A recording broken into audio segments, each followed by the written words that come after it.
Hörmətli radio dinləyicilər, sizin bilan 99.9 Məhəbbət FM işlərində men İlyas Miləsov həm kütülməgən qonaq səhifəsi. Bugün bizning studiyamızda heç kütülməgən qonaq. Aşıqlar günü oңайынан bizning studiyamızga Tatariston Respublikasi prezidenti Rustam Nurg'aliyev Minixanov keldi. Rustam Nurg'aliyevich, Aşıqlar günü oңайынан siz nelar aytirsiz?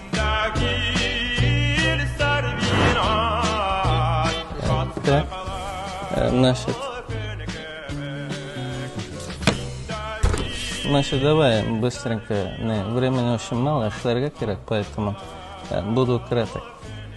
Значит, мөхтәрәм ватандашлар, дорогие татарстанцы, хөрмәтле милләттәшләр, дәүләт җитәкчесе буларак шуны гына әйтеп үтәсем килә бүгенге авыр дөньяда безне бары тик мәхәббәт кенә саклап калачак, потому что это испытанная технология, это 100% эффективно, это бесплатно, не в кредит, так что любите друг друга, яратыгыз һәм бәхетле булыгыз.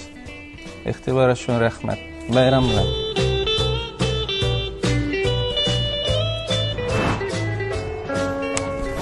Дуслар, президентыбыз сүзләренә мин дә кушылам һәм сезне Гашыйклар көне белән тәбрик итәм.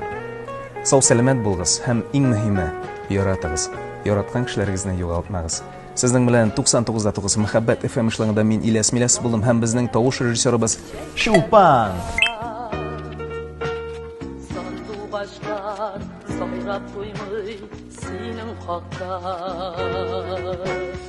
Исмең яңрый ферман булып тирә-якта